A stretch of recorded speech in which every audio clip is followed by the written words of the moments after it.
What's up, guys? PokeHybrid coming at you with another video. So I know this is a couple days late, but got back from PAX. Had a lot of fun.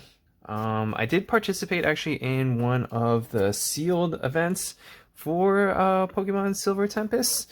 So I wanted to discuss some of that, as well as was able to pick up a Muchime V alternate art. It was reasonably priced. The guy only had one left, and added that to my Astral Radiance collection. So got the most expensive thing out of the way. And yeah, really excited to do that. It is in perfect condition. Make sure to check it out beforehand. So yeah, was really happy about that. So for the sealed format, you get 6 packs, and then you make a deck. You play 3 matches, best of 1. If you don't win anything, you still get 2 packs. One win, I believe, is 4, then 6, and then if you win all 3 of your matches, you actually get 12 packs.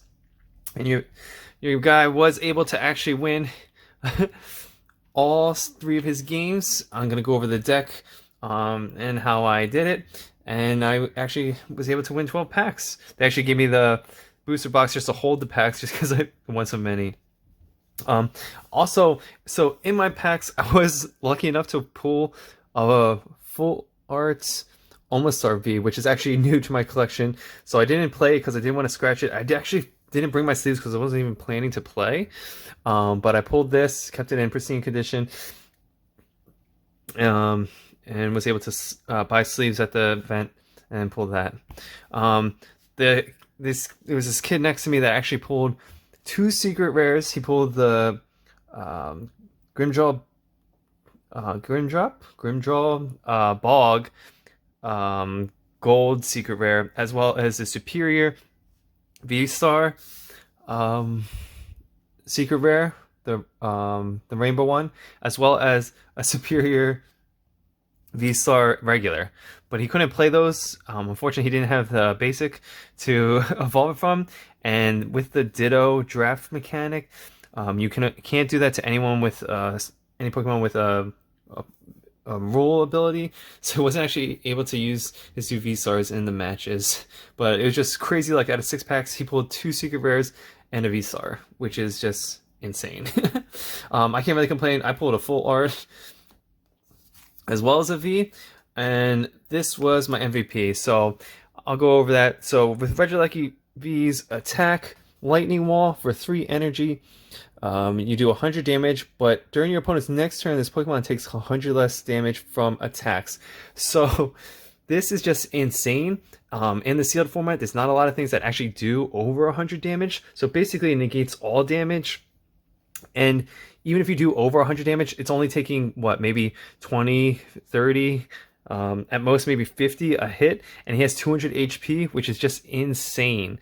And then his first attack for 30 damage, 1 energy, switch this Pokemon with one of your bench Pokemon. So even while you're ramping up, you can just attack with him and switch into one of your other Pokemon as fodder as well. So this was my MVP. 2 of the games I won as soon as I got him out with full energy, just because my opponent couldn't deal me any more damage. Yeah, so let's just get into the deck. So the MVP right there. I didn't actually pull that many electric Pokemon, so I basically just added everything I had because I knew I would have to run at least a decent chunk of electric energy to at least get the 1 on there for him. So I ran Stunfisk. Not that bad of an attacker, 2 colors energy, so I couldn't use anything for 30. But then his attack as well is a sniper attack. So you can use this attack only if you have no supporter cards in your discard pile. This attack does 100 damage to one of your opponent's Pokemon. So it could be even to a bench Pokemon. I only got 4 trainers. One of my one and only supporter was Candace for a water Pokemon, and I only pulled 4 water Pokemon. I pulled a Phoebus, a Milotic, and I think 2 Snorunt, which you actually see in a minute. So I'll play the 2 Stunfisk, Emolga. So I played this for a couple reasons. Again, the electric, I didn't have that many. The Lucky Find doesn't do anything for me, but I figured for 2 energy for 40, not that bad. But also the key for this card was its retreat cost, so it's actually 0. So this combos really well with Regieleki V. So what I could do is I can attack with the switching bolt if I get 1 energy, do 30 damage, and then switch into a Moga to kind of act as a shield and tank a lot of the hits. And I actually had 2 of them, which was perfect, which worked out really well.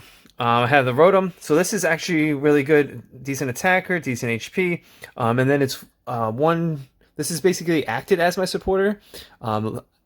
You shuffle for 1 energy, shuffle your hand into your deck, then draw 6. So if I ever get stuck, but I still had a Rotom, I could play my other 1 of any energy just to reset my hand, which was really nice as well. So I did play 1 Crocodile. So I liked the ability I felt in Sealed was really good. So if anyone was holding on to cards, there's not a whole lot of draw, or you can't be that reliable. But even just disrupting and forcing an opponent to discard either 1 energy that they might not have, or 1 of their Pokemon that they really wanted to hang on to, I thought would be good. And I did actually pull the whole line. So I didn't have to use the Ditto ability. So with the Ditto ability, what it allows you to do is place it onto a basic Pokemon, and then not on the turn that it was played, and then that turn it can either evolve into a stage 1, and then you continue your turn as normal, or if you go directly from a basic into a stage 2, your turn immediately ends, so you won't get an attack off. But by playing the entire line, it allowed me to, I can either stage 1 into 1 of my other Pokemon, and then Crocodile, or worst case, if I had nothing going on and if I was just looking to stall or disrupt my opponent, I could just Crocodile and discard a card from them as well. I did play 1 Darkness Energy. As you can see at the bottom, the double edge does 160 damage. Does 30 to itself, but this is basically would be my sweeper as well. If I could get this online in almost one hit KO, pretty much anything but a V, which was my thought process as well. So, as you saw, most of my deck is built around electric Pokemon. So the counter, I thought the only way they could ever get over Regieleki V would be with its weakness, which is fighting. So I played a lot of Psychic to try and counter. If my opponent ever did have a strong fighting, I could wipe them out with my Psychic Pokemon and then clean up with Regieleki V. So I pulled the Jinx Trainer Gallery. This actually did a decent... this was also... Actually, I don't think I even attacked with it, but it was also a preventative measure. If my opponent had a strong V that I couldn't quite get over, I could deal some damage with Jinx, not count as a prize card, and then still be able to keep swinging. I did play, didn't put these in order, 2 Sigilyphs. So with Sigilyph, the warning ability, I actually got this off, again, since I had no items or supporters, all my draw power was from Pokemon attacks. So this was really key in a couple of them. So let's you just search out a Pokemon V, or a basic Pokemon, and guess what, guys? Regieleki V actually is a basic. So I was able to search him out as long as he wasn't prize, which we're only playing 4 prizes in this format. I was able to get him on either turn 2 or turn 3 if I had a Sigilyph, and then again, it's just a colorless energy, so I just needed any energy to get him in play. Then again, his attack isn't too bad, 3 energy for 70. Resistance to fighting, again, which is key, and is a retreat cost of only 1 with 100 HP. So very clutch. Did use him as a tank as well to soak up some of my damage, or if they had spread damage. So play 2 of those. I was lucky enough to get Radiant Alakazam in my pools, which is crazy. So his ability allows me once per turn to move up to 2 damage counters from one Pokemon to another. So as you saw with Sigilyph and Jinx, I could always move my damage around if since I can see most of my opponent's attacks. And make whichever Pokemon I wanted to last a lot longer than it normally should have, as kind of a pseudo heal. And then the Mind Blow attack, this attack does 20 damage for each card in your opponent's hand. So this actually came in clutch too. There's a point where my opponent and I were just stalling. I was drawing cards through Pokemon attacks. They were just searching for an energy to actually get off an attack, and their hand size got up to like 5, 6, 7 cards. And then I switched into Radiant Alakazam and just one hit knocked out their Pokemon. So was one of the other MVPs, especially with its ability to kind of heal whoever was in my active spot. Gardevoir. So this one was super clutch. Again, no draw power, but its ability, you must discard a card from your hand in order to use this ability. Once during turn, you may draw 2 cards. So that came in really clutch. This allowed me to get rid of a basic that I didn't want anymore. If I had a surplus of energy, I could discard that to try and draw certain Pokemon. But this was super clutch. And again, with the Ditto ability, I did get this out one game. I had a basic on my bench, put the Ditto on it. I stage 2 into Gardevoir, so I did end my turn, but it allowed me to use its ability every turn going forward from that. So I was discard 1, draw 2. On top of that, Magical Shot. So for only 2 energy, it does 120. So in the sealed format, not a lot of Pokemon have 120 or their evolved form. So you can either one-hit knockout, or if they have any existing energy or damage on them, excuse me, you could deal a ton of damage to them. And again, Psychic. So if they had any fighting, 240 damage would definitely one-hit knockout pretty much anything in this format. Some of these are just extra Psychics. I didn't have a ton of Psychics as well. So this, I had a Slurpuff, so it does 30 damage, and 30 damage it heals itself. So I thought this would be good. I can do like a Drain Tank thing, especially against a fighting Pokemon, or at least weaken them, and then Regieleki, one of my other ones, come in to knock it out. And again, with the stage 1s are really nice because you don't lose your turn when you evolve them through the Ditto. You continue it as normal. Meowstic. So again, I didn't have a supporter, so its ability was useless, but I needed to fill my deck for 40 cards. I was actually struggling to find playables, but again, a stage 1, so I can continue my turn. 3 energy for 80, and then resistance to fighting as well, which was really nice. Alright, so not sure how you pronounce this, Behem, but again, Psychic, stage 1, 90 HP, and then only for a single energy do 30, and then 2 colorless. This attack does 60 damage to one of your opponent's Pokemon, so I could snipe something on the bench as well, which is key in sealed, because you can retreat and nobody has anything to bring up their bench Pokemon. You can actually snipe with, the only way to get to their bench is pretty much by sniping or knocking out whatever's in front of them fast enough. So also a stage 1, which really helped, and resistance to fighting, so another key to my strategy. Now again, I don't have any trainers, so I just stuffed it with other Pokemon. These are pseudo trainers. So I have the Snorunt with its collectability. That's literally all. The only reason why I used that was for its draw, so I didn't get stuck. So I played 2 Snowrunts.